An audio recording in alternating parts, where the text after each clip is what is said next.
सभी लोग हाथ जोड़ लीजिए, मंगलाचरण करते हैं अपन।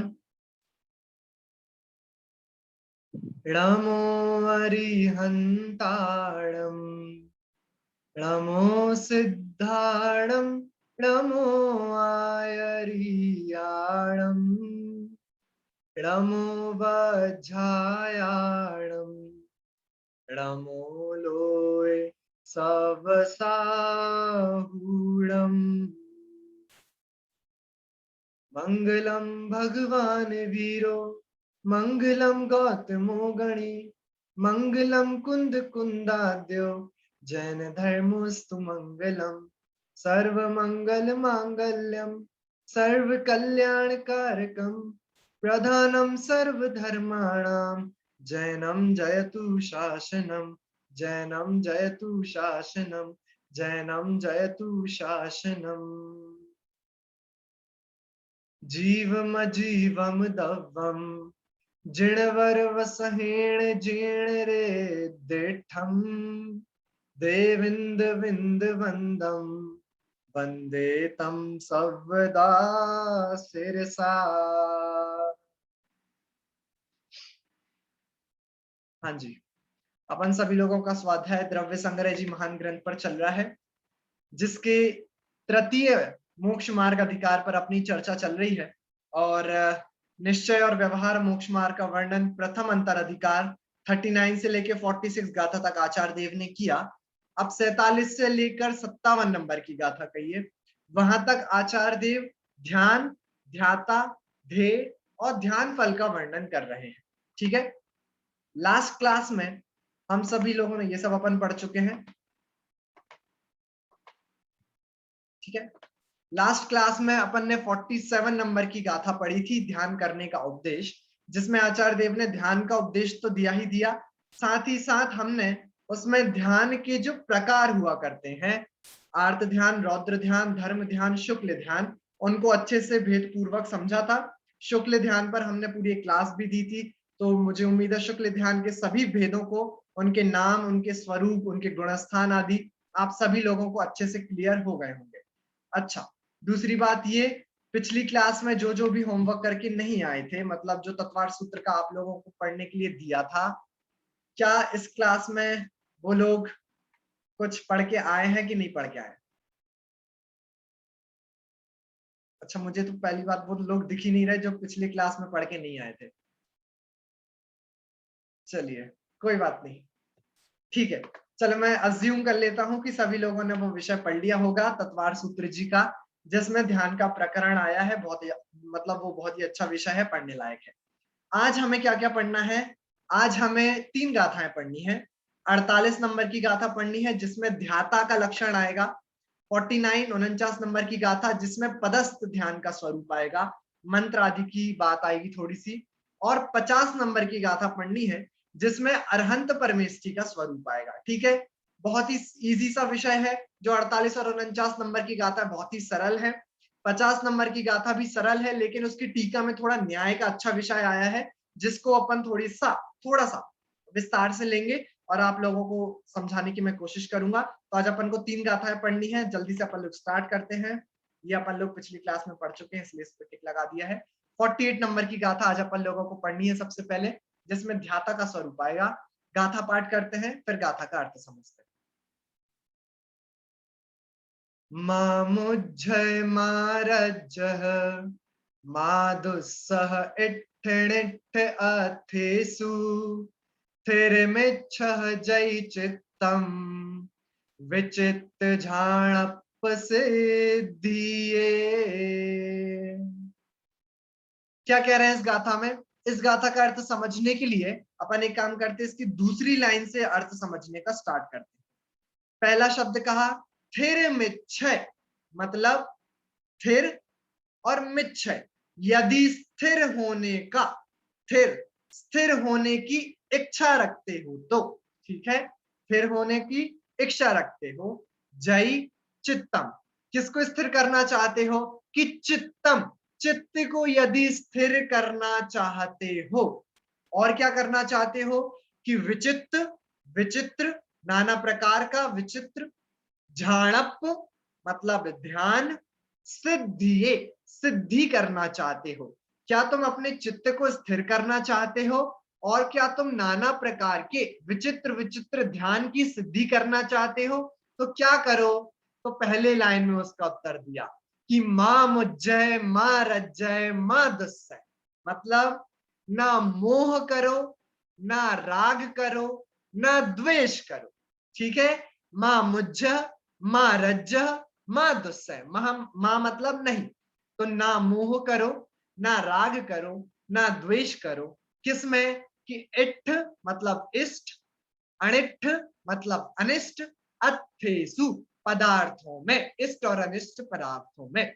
ठीक है, तो यदि अपने चित्त को, अपने मन को स्थिर करना चाहते हो और विचित्र नाना प्रकार की ध्यान की सिद्धि करना चाहते हो, तुम भी निर्जरा करना चाहते हो, मोक्ष मार्ग में आगे बढ़ना चाहते हो, तो क्या करो कि मां मुज्जय, मोह मत करो, मां रज्जय, राग मत करो, मां दुस्सह, द्वेष मत करो। किसमें? इट्ठ अनिट्ठ अत्थेसु, इष्ट और अनिष्ट पदार्थों में। ठीक है, ठीक है, अर्थ समझ में आया? माया आंटी, अर्थ समझ में आया? गाथा का सरल अर्थ है। ठीक है, हाँ, बहुत बढ़िया। अब इसी प्रकार की एक और आया भैया, आ गया, आया, हाँ।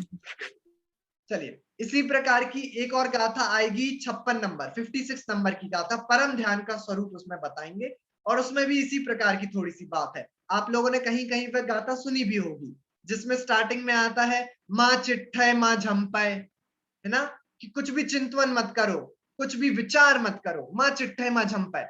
तो वो वाली गाथा 56 नंबर की गाथा है, वो आगे आएगी, उसको अपन पढ़ेंगे। वो भी इसी प्रकार की गाथा है। ठीक है, तो ये बहुत ही सरल सी गाथा थी, और इसमें लेकिन भाव बहुत सारा आया है कि यदि इष्ट अनिष्ट पदार्थों में राग द्वेष और मोह करना छोड़ दोगे, तो तुम्हारा चित्त स्वयमेव क्या हो जाएगा कि स्थिर हो जाएगा, है ना। कई बार कई सारे लोग बोला करते ना कि भैया परिणाम अच्छे नहीं हो रहे, मतलब परिणाम बहुत ही गंदे हो रहे हैं, बार बार उल्टे सीधे विकल्प होते हैं, बार बार नाना प्रकार के विकल्प उत्पन्न होते हैं, है ना। तो परिणामों को सुधारने के लिए क्या करें, क्या करें, क्या करें? तो उनके लिए आचार्य देव बस एक ही बात कह रहे हैं कि परिणामों से दृष्टि हटा लो तो स्वयं परिणाम सुधर जाएंगे, है ना। फिर आपको सुधारने नहीं पड़ेंगे। वही बात कह रहे हैं कि यदि चित्त को स्थिर करना चाहते हो, तो मोह राग द्वेष का त्याग करो। किसमें? कि इष्ट और अनिष्ट पदार्थ। ठीक है, तो ध्याता किस प्रकार का होता है? जो सही ध्याता होता है वो इसी प्रकार का होता है, वो इष्ट और अनिष्ट पदार्थों में मोह राग द्वेष नहीं करता। ठीक है, तो यह मूल रूप से इस गाथा में बताया गया है। टीका में कुछ विशेष बात नहीं थी, इसलिए मैं इसमें कुछ ज्यादा विशेष आप लोगों को नहीं बता रहा हूं। हम सीधे हमारी जो नेक्स्ट गाथा है 49 नंबर की गाथा, उस पर अपन आगे बढ़ते हैं। ठीक है, अभी तक क्या क्या हम पढ़ चुके हैं? देखिए, इस पूरे अंतर अधिकार में कौन कौन सी चार चीजें आचार्य देव बताने वाले हैं? इस पूरे अंतर अधिकार में कौन कौन सी चार चीजें आचार्य देव बताने वाले हैं? माया आंटी बताइए। ध्यान, ध्याता, हाँ, ध्येय, ज्ञान फल। ध्यान फल, बहुत बढ़िया। हाँ, ध्यान फल। चार चीजें क्या क्या बताने वाले हैं? ध्यान, ध्यान, ध्याता, ध्याता, ध्येय ध्येय और और ध्यान। ध्यान फल। ठीक है, 47 नंबर की गाथा में आचार्य देव ने ध्यान समझा दिया है आप लोगों को। हमने उधर पे ध्यान के भेद आदि देख लिए है ना, तो ध्यान आप समझ गए। ध्याता उन्होंने 48 नंबर की गाथा में समझा दिया। अब ध्येय की बात आती है, मतलब ध्येय मतलब कि किसका ध्यान किया जाए, है ना। तो उस किसका ध्यान करे जाए, उसकी भूमिका स्वरूप, उसकी भूमिका बनाने के लिए सर्वप्रथम आचार्य देव 49 नंबर की गाथा में पदस्थ ध्यान का स्वरूप कहिए या फिर मंत्र, किसका विचार चले जीव को ध्यान के समय, उसकी विवेचन इस गाथा में आने वाला है, उसकी भूमिका स्वरूप। ठीक है, वैसे बहुत सरल सी गाथा है, आराम से आप लोगों को समझ में आ जाएगी। गाथा पाठ करते हैं, फिर इसका अर्थ समझते हैं जल्दी। पढ़तीस सोल छप्पय चदुदुग में गम चजवह जाए है परमेठी वाचयाणम अन्नम च गुरुवै सेण। देखिए बहुत इजी अर्थ है इसका, 35। पहला शब्द क्या, 35। 35 मतलब 35, 35। ओके। सोल, दूसरा शब्द सोल। सोल मतलब 16, 16। छप मतलब 6, 6। फाइव मतलब 5, 5। ओके। चदु मतलब 4। दुग मतलब 2, दुगम मतलब 2। और इसी में छुपा हुआ है एकम। ओके। दुग मेगम है ना शब्द, तो दुग प्लस एकम। दुग मतलब 2, एकम मतलब 1। उसको क्या करो कि क्या हो गया, तो इतने मतलब कौन कौन से नंबर बता दिए इसमें, 35, 35, सोल 16, छप 6, पाए 5, चदु 4, दुग 2, एकम मतलब 1। ओके। इतने सारे नंबर उन्होंने यहाँ पे बता दिए। अब क्या है इसका मतलब, क्यों बताए नंबर, अब समझिए। जवह, जवह मतलब इनका जाप करो। ध्याय मतलब इनका ध्यान करो, जाप पूर्वक इनका ध्यान करो। ठीक है। ये नंबर जो आपने बताया आचार्य देव, ये क्या है, तो आचार्य देव दूसरी लाइन में उसका उत्तर दे रहे हैं, परमेठि वाचयाणम। ये सारे नंबर जो मैंने आपको बताए, यह परमेठि वाचयाणम, यह परमेष्ठी, पंच परमेष्ठियों के वाचक हैं। ओके। ये परमेष्ठियों के वाचक हैं। ठीक है।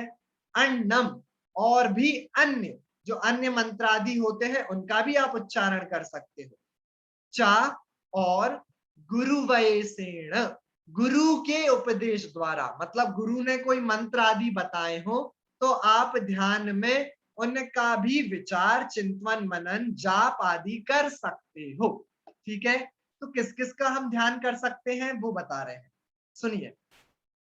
परमेष्ठी के वाचक कौन कौन से नंबर, 35, 35, 16, 6, 5, 4, 2 और 1। तो यहाँ पे उन्होंने 7 नंबर्स बताए हैं। ओके। 7 नंबर्स ध्यान रखेंगे, कौन कौन से, 35, 16, 6, 5, 4, 2 और 1। ठीक है।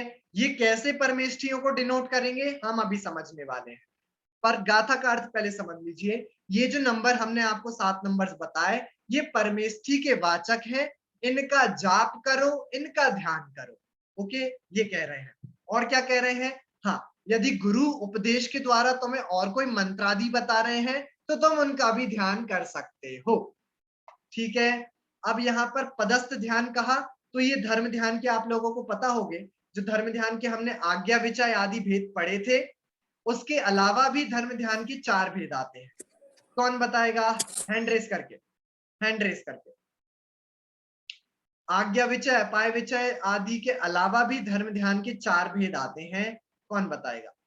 चलिए विभा चाची बताइए, सबसे पहले हाथ उठाएं। रूपस्थ, पदस्थ, पिंडस्थ और रूपातीत। रूपातीत, बहुत बढ़िया।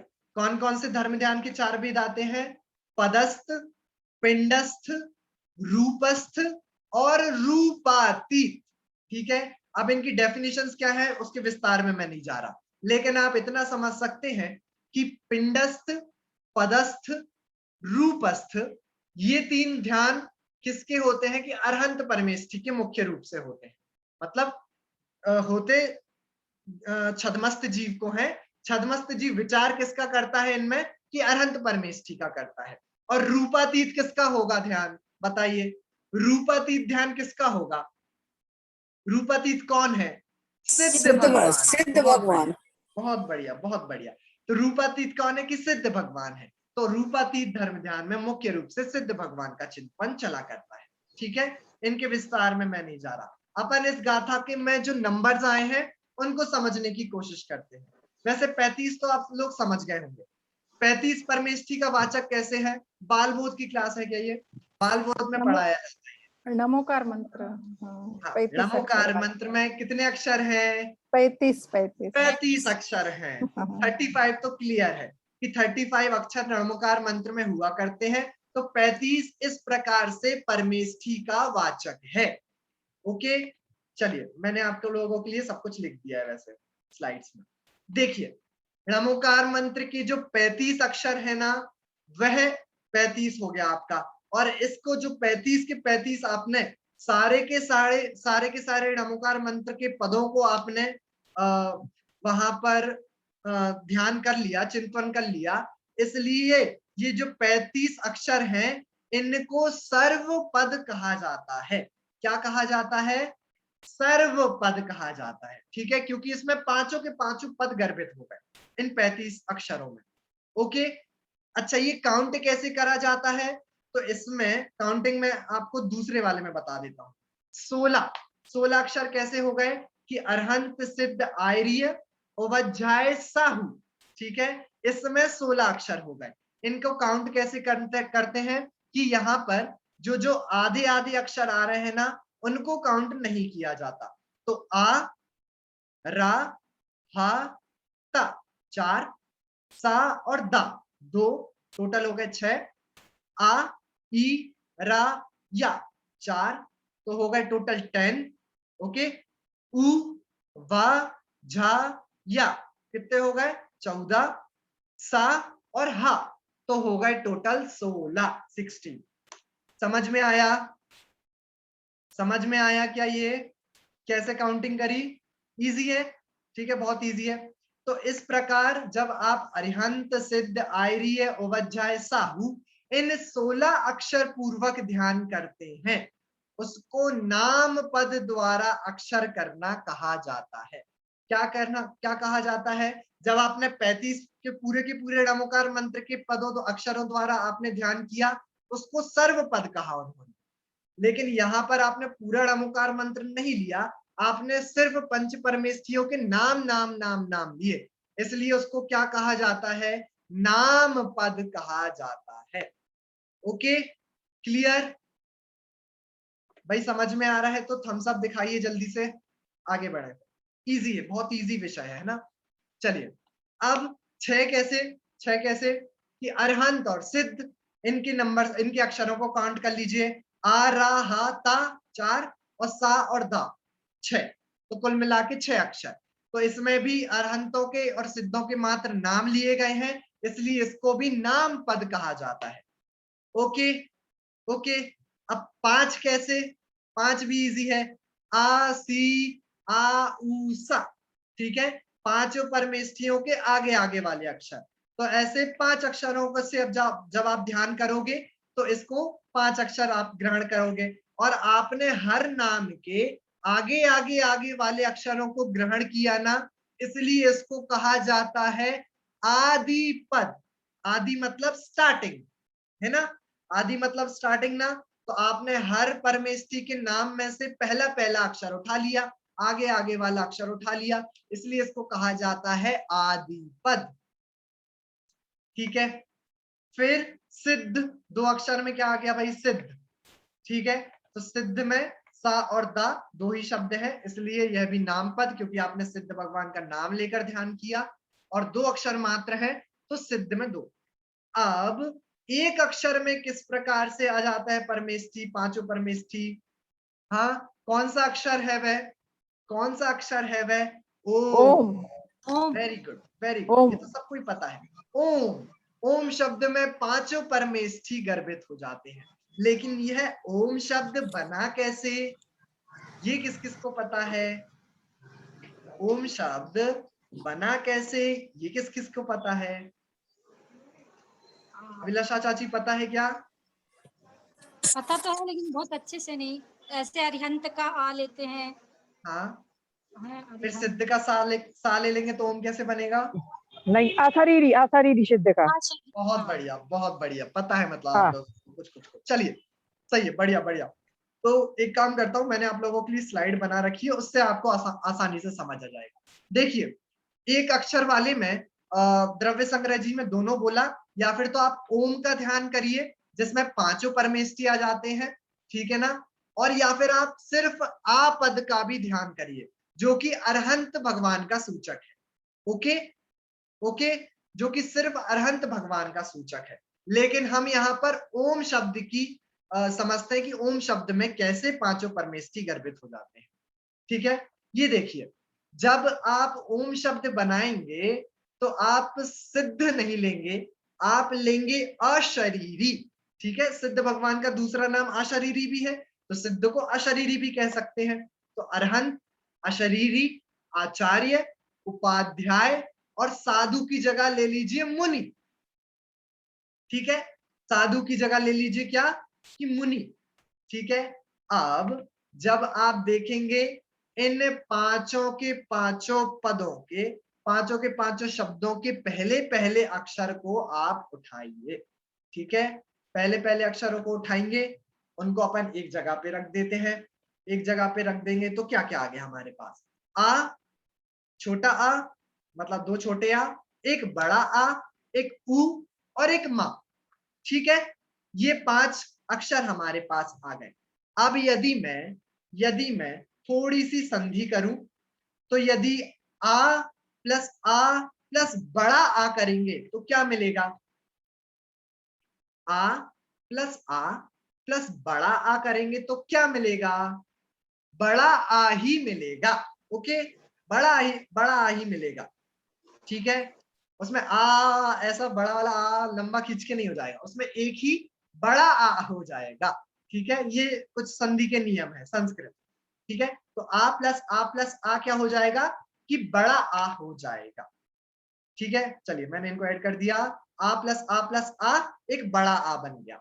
ओके, अब ये जो बड़ा आ आपके पास आया, उसमें मिलाइए उ, उपाध्याय वाला उ, तो क्या बन जाएगा, आ प्लस उ क्या बन जाता है, इतनी तो संस्कृत अपन ने पढ़ी है, आ प्लस उ मिला देंगे तो क्या बन जाएगा, इजी है ये तो, इतना कठिन है क्या, जाएगा।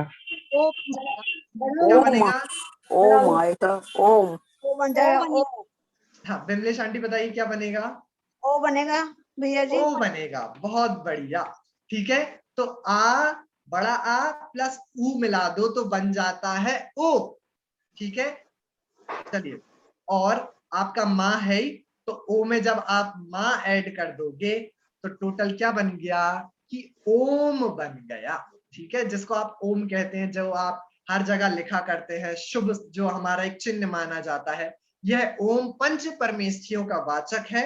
और यह याद रखना चाहिए कि इसको बनाने के लिए हमने पंच परमेष्ठियों के नाम क्या क्या रखे, कि अरहंत, अशरीरी, आचार्य, उपाध्याय और मुनि। ठीक है, फिर हमने इनके पहले पहले अक्षरों को उठाया, उनमें संधि करी, और हमें उन संधि पूर्वक एक अक्षर मिला जिसका नाम है ओम। और इस ओम का भी, इस एक अक्षर का भी आप ध्यान कर सकते हैं, क्योंकि यह पंच परमेष्ठियों का सूचक है। तो आप संपूर्ण पर मतलब जितने भी पंच परमेष्ठी हैं, उन सभी का आप एक अक्षर पूर्वक ध्यान कर रहे हैं। ठीक है, तो इस प्रकार से इस गाथा में अलग अलग अक्षरों के माध्यम से हमें 7 सेट ऑफ अक्षर आचार्य देव ने यहाँ पर बताए, और बोला कि आप इन पूर्वक भी ध्यान कर सकते हो, क्योंकि यह भी पंच परमेष्ठियों के सूचक होते हैं। मधु आंटी समझ में आया क्या, कोई डाउट है, अनम्यूट करिए, आ गया बढ़िया बढ़िया बढ़िया बढ़िया। चलिए, सिंपल सा, इसमें कोई डाउट तो नहीं है किसी को, अगर पूरा समझ में आ गया है तो थम्स अप दिखा दीजिए तो मैं आगे बढ़ जाऊं। बढ़िया बढ़िया बढ़िया, सभी लोगों के थम्स अप है। ठीक है, इजी विषय है, आप एक बार घर पे भी पढ़ेंगे तो आसानी से आप लोगों को समझ में आ जाएगा। अब देखिए, इस गाथा में 49 नंबर की गाथा में उन्होंने एक भूमिका बना दी कि पंच परमेष्ठियों का ध्यान करो। ठीक है, पंच परमेष्ठियों का ध्यान करो, तो भाई पहले हमें पंच परमेष्ठियों का स्वरूप तो बताओ कि है कौन पंच परमेष्ठी। तो अगली 50 नंबर की गाथा से लेकर 54 नंबर की गाथा तक आचार्य देव हमें पंच परमेष्ठियों का स्वरूप बताने वाले हैं। ओके, एक एक गाथा फॉर ईच परमेष्ठी। ठीक है, तो आज हमें क्या करना है, आज हमें सर्वप्रथम 50 नंबर की गाथा में अरहंत परमेष्ठी का स्वरूप समझना है। ठीक है, वैसे तो आप अरहंत परमेष्ठी का स्वरूप बहुत बार पढ़ चुके हैं, आप लोगों को सब कुछ ख्याल में है, गाथा में जो बताया गया है वो भी आप लोगों को ख्याल में है। लेकिन अपन न्याय के माध्यम से थोड़ी विशेष चर्चा आज करने वाले हैं। वो करेली वालों ने अभी द्वितीय अधिकार न्याय मंदिर में पढ़ रखा है, तो आप लोगों को बहुत इजी होगा। आप लोगों को दूसरों को बताना पड़ेगा, आप लोगों को उत्तर देना पड़ेगा, बाकी लोगों को भी आप लोगों को ही समझाना पड़ेगा। ठीक है, चलिए आगे बढ़ते हैं। 50 नंबर की गाथा का पाठ करते हैं, इसका मतलब समझते हैं, फिर अपन अपनी विशेष चर्चा पे आएंगे। लठ चदुघाई कम्मो दंसण सुहणाण वीर्य मयो सोह देथो अप्पा सुद्धो अरिहो विंचिंति जो। देखिए बहुत सरल सी गाथा है। इसमें क्या कह रहे हैं, अनंत परमेष्टि का स्वरूप बता रहे हैं आचार्य देव, और कह रहे हैं लठ मतलब नष्ट किया है, लठ नाश किया है। चदु चार प्रकार का, घाई कम्मो घाती कर्मों को, जिन्होंने चार प्रकार के घाती कर्मों को नाश किया है। ओके, चार प्रकार के घाती कर्म हम पहले पढ़ाए हैं, मैं रिपीट नहीं कर रहा हूं। ठीक है, फिर क्या कहा आगे, दंसण दर्शन, अनंत दर्शन, सुह अनंत सुख, णाण अनंत ज्ञान, वीर्यमयो मतलब अनंत वीर्य सहित है, जो अनंत दर्शन ज्ञान सुख और वीर्य सहित है, जो अनंत चतुष्टय के धारी है, अनंत चतुष्टय से सुशोभित है। ओके, सुह देथो, सुह मतलब शुभ, देहथो मतलब शुभ देह में स्थित है, जिनका देह शुभ कहा जाता है, जिनका परम औदारिक शरीर है ना, उनके शरीर में अब निगोदिया जीव नहीं रहे, उनका शरीर 18 जो दोष है उससे रहित है, उनको भूख प्यास आदि नहीं लगती, मलादि उत्पन्न नहीं होते, है ना।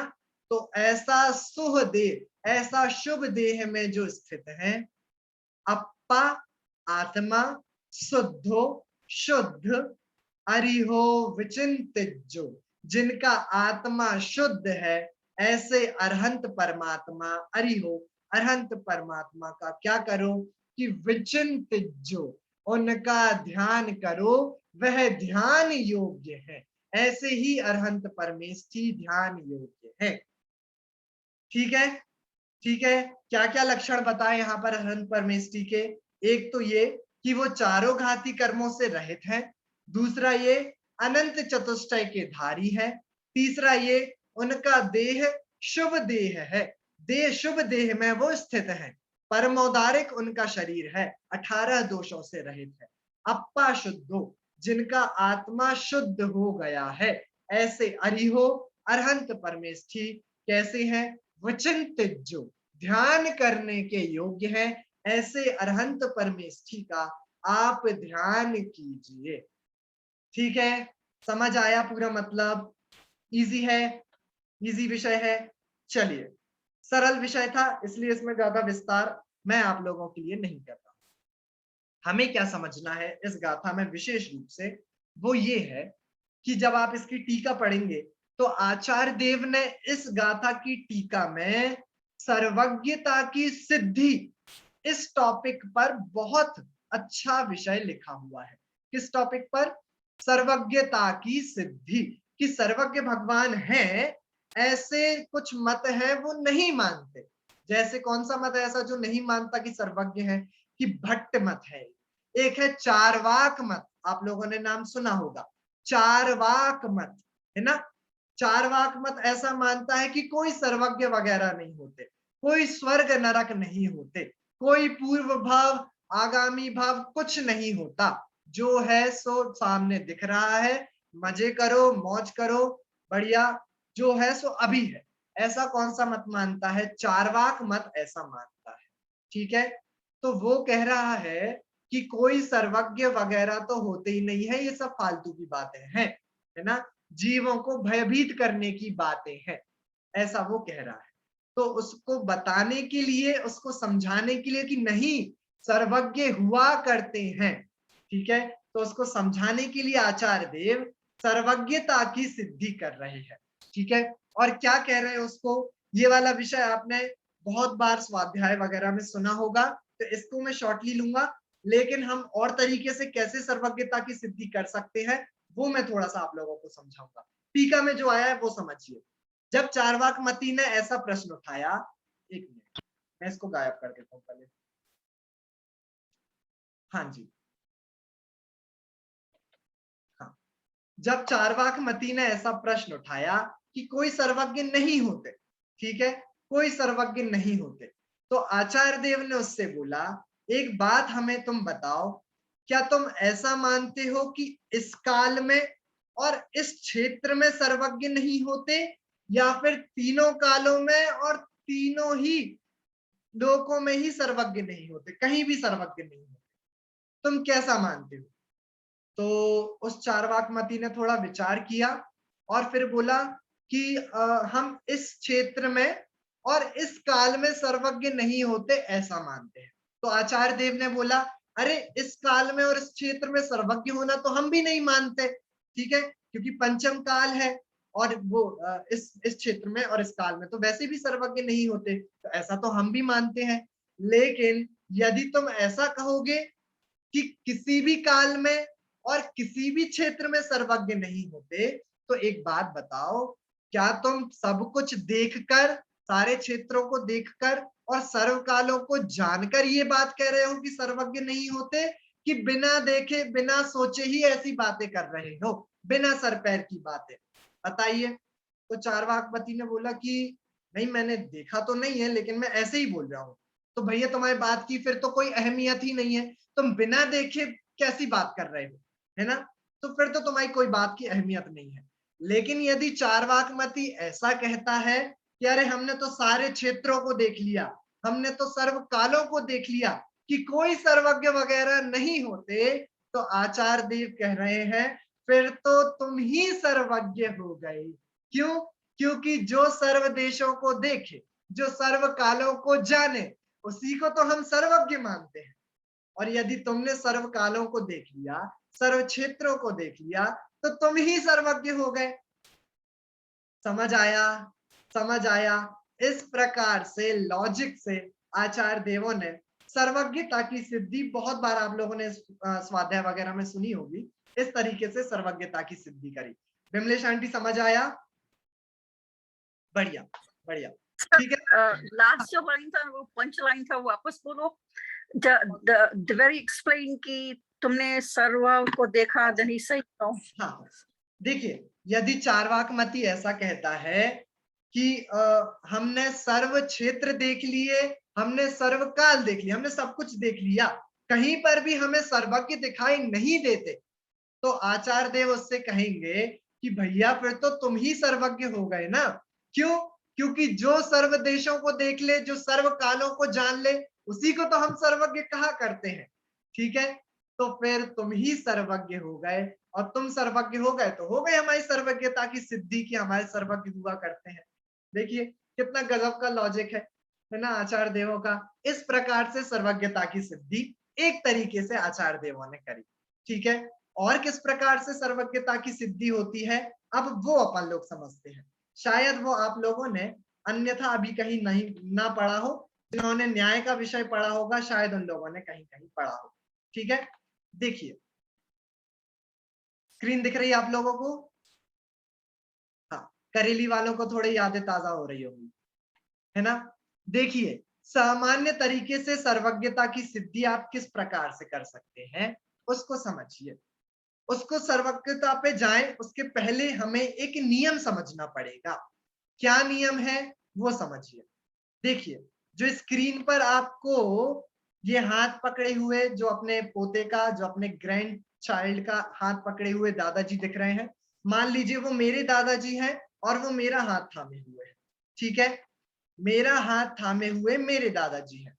जो पीछे वाली फोटो है, ओके, वो मेरे दादाजी के दादाजी है, ठीक है। फिर जो तीसरी फोटोग्राफ है वो मेरे दादाजी के दादाजी के दादाजी है, ओके। जो लास्ट फोटो है वो मेरे दादाजी के दादाजी के दादाजी के दादाजी है, ठीक है। ठीक है।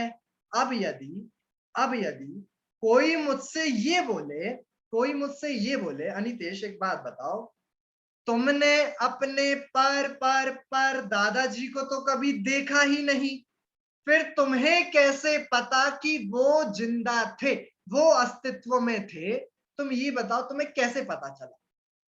तो मैंने बोला कि अरे अरे मेरे दादाजी हैं तो मेरे दादाजी के दादाजी भी होंगे, और यदि मेरे दादाजी के दादाजी हैं तो इसका मतलब मेरे दादाजी के दादाजी के दादाजी भी होंगे। तो इस प्रकार आप अनुमान से जान सकते हो, अनुमान एक नया शब्द आया, आप अनुमान से जान सकते हो कि मेरे दादाजी के दादाजी के दादाजी विद्यमान थे। ओके, ऐसा आप अनुमान से जान सकते हो कि नहीं जान सकते? इतना बताइए। थम्स अप अगर जान सकते हो, नहीं जान सकते तो थम्स डाउन। ठीक है, बढ़िया। इतना हम अनुमान से तो जान सकते हैं, लेकिन क्या मैंने अनितेश ने मेरे दादाजी के दादाजी के दादाजी को प्रत्यक्ष देखा है क्या? नहीं देखा। ओके, मैंने अपनी आंखों से उनको नहीं देखा, मैंने अनुमान से जरूर जाना कि मेरे दादाजी के दादाजी के दादाजी थे। लेकिन क्या जो भी अनुमान का विषय बना, जो मेरे दादाजी के दादाजी के दादाजी जो कि अनुमान से मैंने जाने, वो क्या किसी ना किसी के प्रत्यक्ष नहीं होंगे? मतलब मेरे दादाजी के दादाजी को क्या मेरे दादाजी के दादाजी के दादाजी प्रत्यक्ष नहीं होंगे क्या? उन्होंने तो उनको प्रत्यक्ष देखा ही होगा। तो क्या एक नियम हम नहीं बना लें कि जो भी अनुमान का विषय होता है वह किसी ना किसी के प्रत्यक्ष का विषय अवश्य हुआ करता है? बताइए, लॉजिक समझ में न्याय समझ में आया? न्याय समझ में आया कि जिसको हम अनुमान के द्वारा विषय बना रहे हैं ना, जिन दादाजी को हम अनुमान के विषय बना रहे हैं ना, वो दादाजी को किसी ने प्रत्यक्ष देखा भी होगा, है ना?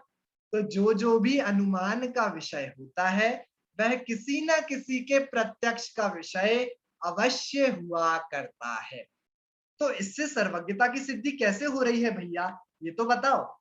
इसके लिए मैं स्क्रीन गायब देता हूं। अब समझिए, जब आपने ये न्याय समझ लिया कि जो भी अनुमान का विषय होता है वह किसी न किसी के प्रत्यक्ष का विषय अवश्य होता है, तो मुझे एक बात बताइए, क्या आपने कभी परमाणु देखा है क्या?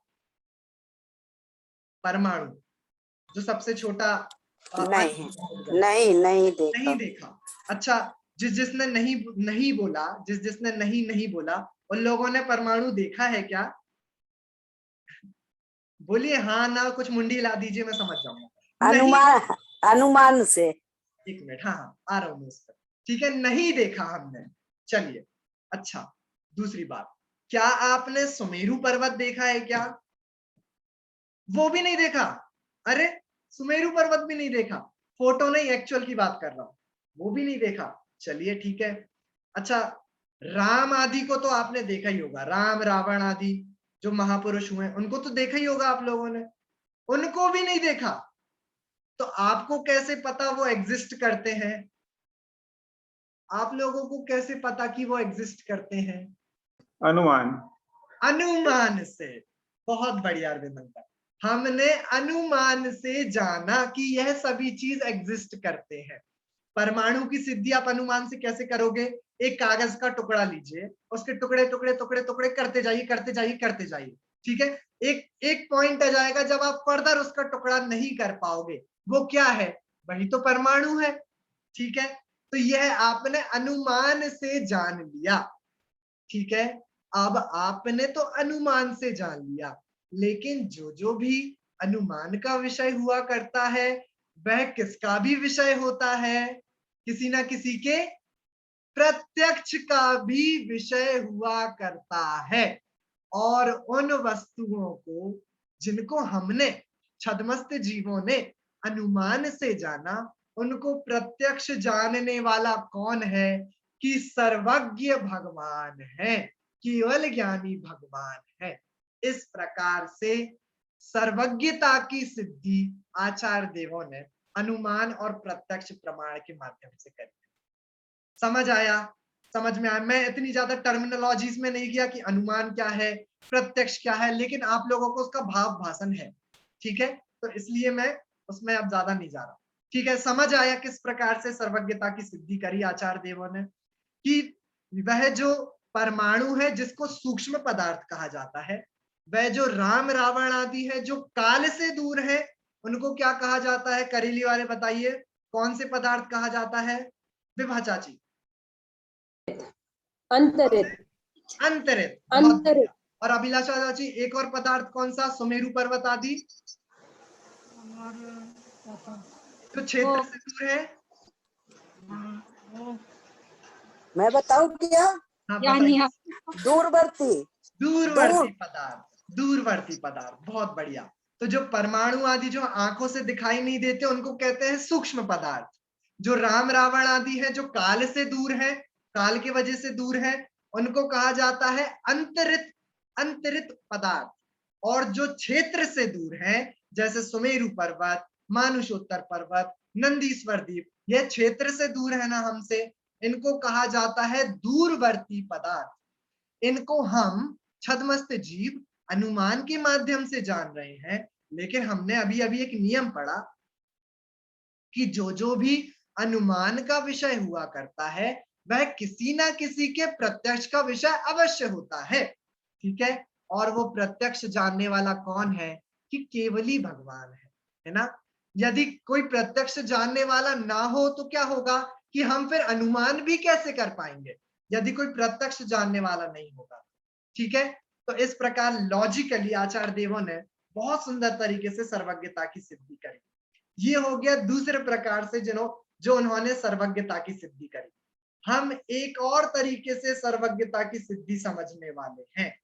वाह, मतलब एक तो हमने पढ़ लिया जो टीका में आया, दूसरा मैंने आप लोगों को समझा दिया अनुमान और प्रमाण के माध्यम से। याद रहेगा ना अच्छे से? भूल तो नहीं रहे?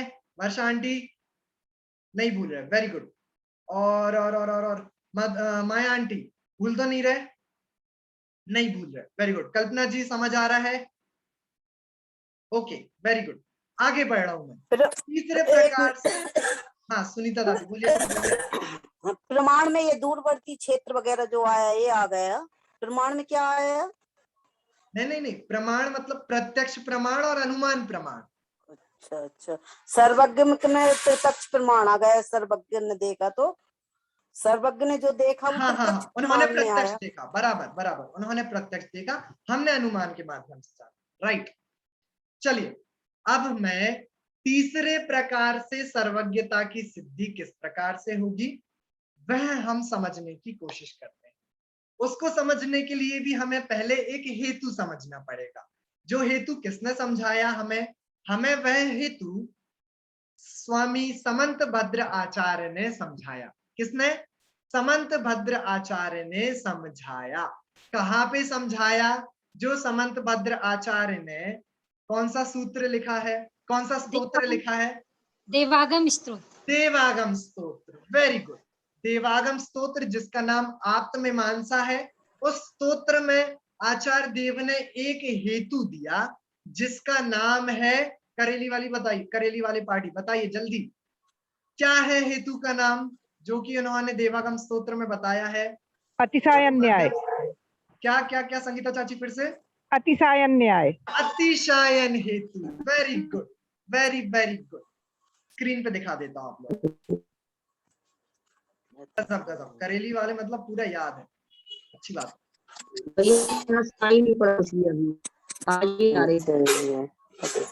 जिसका अनम्यूट कर ले। ठीक है, स्क्रीन पे दिख रहा है। अतिशायन हेतु को हमें समझना पड़ेगा और बहुत ही सिंपल है अतिशायन हेतु समझना। मैं आप लोगों को 3 एग्जांपल्स दूंगा और आप लोगों को आसानी से अतिशायन हेतु समझ में आ जाएगा, ठीक है। मैंने बस नाम दिखाने के लिए आप लोगों को स्क्रीन दिखाई थी, अब वापस मुझे देखिए, ठीक है। सुनिए अतिशायन हेतु क्या है। मीनल आंटी बहुत इजी है, आपको समझ में आ जाएगा आसानी से। मुझे उत्तर सिर्फ मीनल आंटी देंगी इसमें, जो भी मैं पूछूंगा, ओके। मीनल आंटी आप अनम्यूट हो सकती हैं पहले से। देखिए ऐसा कहा जाता है, लोक में ऐसा माना जाता है कि शादी जो संपन्न होती है वो कितने फेरों के बाद संपन्न होती है मीनल आंटी? सातवें के बाद 7 फेरों के बाद शादी संपन्न होती है। बराबर बराबर। अच्छा, अब जो दूल्हा और दुल्हन है उन्होंने 2 फेरे कंप्लीट कर लिए हैं। कितने फेरे? 2 फेरे। तो बताइए मीनल आंटी, उनकी शादी हो गई है कि नहीं हुई? अभी इनकम्प्लीट है। क्या इनकम्प्लीट है अभी। इनकम हुई है कि नहीं हुई है? हाँ मतलब नहीं बोलेंगे अभी। नहीं हुई है। ठीक है, तो फिर मेरा एक और प्रश्न है आपसे, यदि 2 फेरों के बाद शादी नहीं हुई है तो 7 फेरों के बाद भी शादी कैसे हो जाएगी? यदि 2 फेरों के बाद शादी नहीं हुई है, हमने 2 फेरे ले लिए और शादी नहीं हुई, तो 7 फेरों के बाद शादी हो जाएगी, ऐसा कैसे कह सकते हो? मतलब रूल है कि 2 के बाद 3 4 5 6 7 वो फेरे होंगे ही। तो अच्छा ठीक है, होगी ठीक है, ठीक है, करेली वालों बता दीजिए फिर, 2 फेरों के बाद शादी हुई है कि नहीं हुई है? करेली वाले शशि दादी बताइए। शशि दादी। प्रोसेस चालू है, शादी अभी पूर्ण नहीं हुई है लेकिन शादी की प्रोसेस चालू है। कोशिश। हाँ, अच्छा, दूसरी और थोड़ी भाषा अच्छी बना दीजिए तो सबको समझ में आ जाए। अंशों में ऐसे जितने जितने अंशों में राग देश होते जाएंगे, उन राग देश तो दूर अभी दूर होंगे, तो वो दूर दूर होंगे। थोड़े अंशों में दूर हुए तो दोबारा नहीं नहीं नहीं, आप सिद्धांत पे पहुंच गए। भैया हाँ, ये मीनल नक्की आंटी हो बोलिए। गया। हाँ ये नक्की हो गया कि 2 हो गए तो आगे हाँ। आने वाले 3 4 5 6 7 होंगे ही। हाँ, होंगे ही। हाँ बराबर। मेरा प्रश्न अभी भी वही है, 2 फेरों के बाद शादी हुई है कि नहीं हुई? यदि आप कहोगे कि नहीं हुई तो 7 फेरों के बाद भी शादी कैसे होगी? नियम है। मतलब क्या कहेंगे? चलिए, हाँ विभा चाची बताइए, 2 फेरों के बाद शादी हुई है कि नहीं हुई? अनम्यूट। हाँ, हाँ हो गई, शादी हुई है और आगे ये विश्वास है कि हो जाए, 7वां फेरा होगा तो ये पूर्ण हो जाएगी। बढ़िया, ठीक है। मीनल आंटी भी वही कह रही थी, मैं एक सेंटेंस में कह देता हूं, अच्छे से समझ में आ जाएगा। थोड़ी सी हो गई है, थोड़ी सी रह गई है, इतनी सी तो बात थी। थोड़ी सी शादी हो गई है, थोड़ी सी शादी रह गई है। अब देखिए, 2 फेरों के बाद थोड़ी सी शादी हो गई, तीसरी फेरी के बाद थोड़ी सी और हो गई, 4 5 6 के बाद थोड़ी थोड़ी थोड़ी और हो गई, और 7वें फेरे के बाद पूरी शादी हो जाएगी। 7वें फेरे के बाद पूरी शादी हो जाएगी, ऐसा आपको कब पता है? ऐसा आपको पहला फेरा लेने के वक्त ही पता है। पता है कि नहीं पता? पता है ना? बस इसी का नाम अतिशायन हेतु है। बस यही अतिशायन हेतु है, जो ग्रेजुअल इंक्रीज, जो थोड़ा थोड़ा थोड़ा थोड़ा इंक्रीज, जो आपको पहले से ही पता है कि होगा ही होगा, होगा ही होगा, इसे ही कहा जाता है अतिशायन हेतु। ठीक है, एक और उदाहरण समझिए मीनल आंटी, एक और उदाहरण समझिए। ठीक है, जो आपके पास किट कालीमा के सहित, मतलब पूरा वेस्ट मटेरियल के सहित, पत्थर आदि के सहित जो आपके पास सोना है, ठीक है, क्या आपको उसी वक्त पता है कि जब मैं इसको गर्म करूंगा, ताप दूंगा, तो यह एक पॉइंट ऑफ टाइम पे जाकर इतने ताप देने के बाद शुद्ध स्वर्ण बन जाएगा? पता है कि नहीं पता? हाँ पता है। हाँ। ठीक है, पता है। और अकलंक देव ने, अकलंक आचार्य ने एक और उदाहरण दिया, जब आपने कुकर में चावल रखे, ओके, कुकर में चावल रखे और सपोज कर लीजिए कि 15 मिनट बाद आपके चावल बन जाते हैं पूरे। ठीक है, अब वही प्रश्न मेरा, 5 मिनट गैस पर आपने रखा, तो 5 मिनट के बाद चावल बन गए कि नहीं बन गए? मीनल आंटी अब बताइए, 5 मिनट के बाद चावल बन, नहीं मीनल आंटी नहीं बताएंगे, अब माया आंटी बताएंगे। माया आंटी बताइए, 5 मिनट के बाद चावल बन गए कि नहीं बन गए? थोड़े बन गए, थोड़े रह गए। वेरी गुड, थोड़े से बन गए, थोड़े से नहीं बने। ठीक है, यदि 5 मिनट के बाद आप ऐसा कहोगे कि बन गए, तो फिर कुकर उतार लो क्योंकि बन तो गए, लेकिन ऐसा नहीं है। और यदि आप कहोगे कि नहीं बने तो फिर 15 मिनट क्या 1 घंटे रखो, फिर भी नहीं बनने चाहिए। इसका मतलब ये थोड़ा बन गए, थोड़े नहीं बने। लेकिन उन 5 मिनट गुजर जाने के बाद ही आपको पता है कि यदि 15 मिनट तक मैं कुकर को गैस पर रखे रहूंगा तो मेरे चावल बन जाएंगे। राइट राइट, दिस इज अतिशायन हेतु, इसको ही अतिशायन हेतु कहा जाता है। ठीक है, ठीक है। अब मैं कहां पहुंच रहा हूं, ये उदाहरण मैंने आप लोगों को क्यों दिए उसको समझिए। हाँ, वैसे शशि दादी ने सिद्धांत पे थोड़ा सा आ गई थी, लेकिन मैं आप लोगों को बता देता हूं। देखिए, जैसे हमारी है क्लास है, ठीक है, आप सभी लोग पढ़ रहे हैं, सरोज आंटी जैसे नहीं आई, ठीक है। सरोज आंटी का क्षयोपशम बहुत विशेष है, उनको बहुत सारी चीजें बहुत टाइम तक याद रह जाती हैं। राइट, उनका ज्ञान का क्षयोपशम विशेष है ना। मेरा क्षयोपशम उतना विशेष नहीं है, ठीक है, मेरा थोड़ा सा कम है ना। वर्षा आंटी का क्षयोपशम अलग है, कल्पना जी का क्षयोपशम अलग है, अभिलाषा चाची का क्षयोपशम अलग है, विभा चाची का अलग है, मीनल आंटी का अलग है, अरविंद अंकल का अलग है, सुनीता दादी का अलग है, बिमलेश आंटी का अलग है। सभी लोगों का इस क्लासरूम में क्षयोपशम, माया आंटी का अलग है, सभी का क्षयोपशम अलग अलग अलग है। ठीक है, मेरा थोड़ा कम है, सरोज आंटी का थोड़ा ज्यादा है, किसी और व्यक्ति का और भी ज्यादा होगा। ठीक है, तो क्या क्या कोई एक ऐसा भी व्यक्ति नहीं होगा जिसका ज्ञान पूर्णतः डेवलप्ड होगा और उसका क्षयोपशम पूर्ण रूप से होगा, उसको किंचित मात्र भी ज्ञानावरण का आवरण नहीं होगा। अतिशायन हेतु लगाइए, अतिशायन हेतु लगाइए। फिर से, यदि मेरा इतना, सरोज आंटी का इतना, किसी अन्य व्यक्ति का और ज्यादा, किसी और व्यक्ति का और ज्यादा और ज्यादा और ज्यादा, तो एक कोई ना कोई एक ऐसा भी व्यक्ति होगा जिसका ज्ञान पूर्णतः डेवलप्ड होगा, जो एक ही समय में संपूर्ण पदार्थों को जानता होगा, संपूर्ण कालों को जानता होगा। वह जीव कौन है? वह जीव कौन है? कि सर्वज्ञ देव। सर्वज्ञ भगवान है ना, केवल ज्ञानी भगवान है। ठीक है, अतिशायन हेतु, इससे सर्वज्ञता की सिद्धि तो होती ही होती है, साथ में वीतरागता, जो कंप्लीट वीतरागता है, उसकी भी सिद्धि होती है।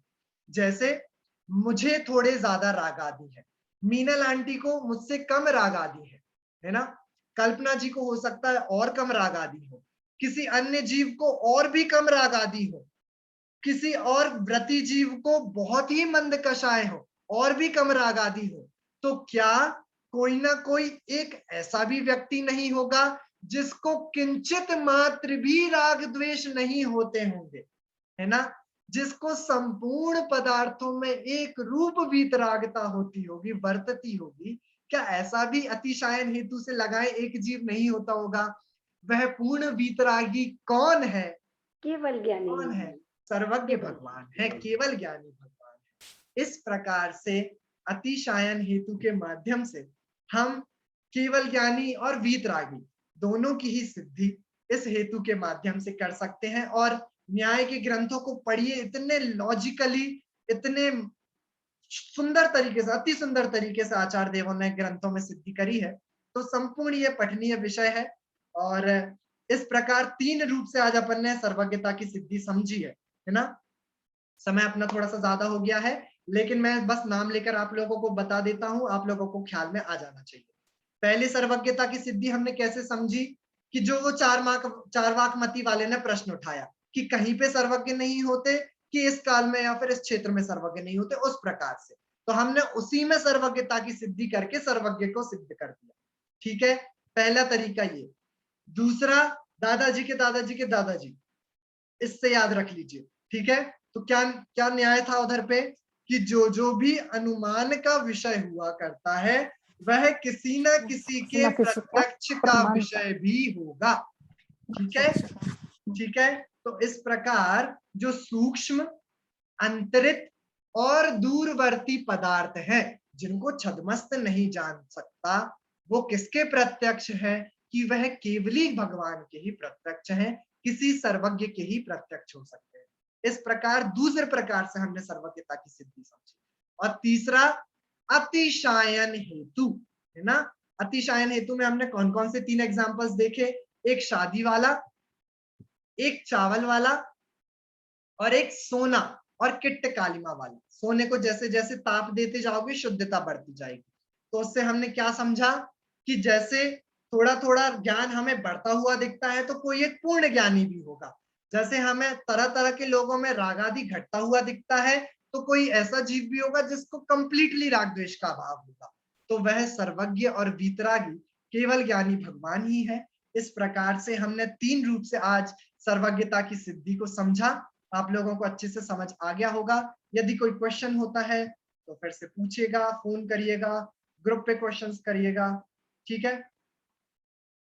लेकिन संकोच में बस मत रहिएगा कि मैं कैसे पूछ लूं, आप बस पूछ लीजिएगा अच्छे से, ठीक है। नहीं समझ में आया भैया, हाँ माया। नहीं, वो मेरा ग्रंथ मुझे मिला नहीं अभी तक।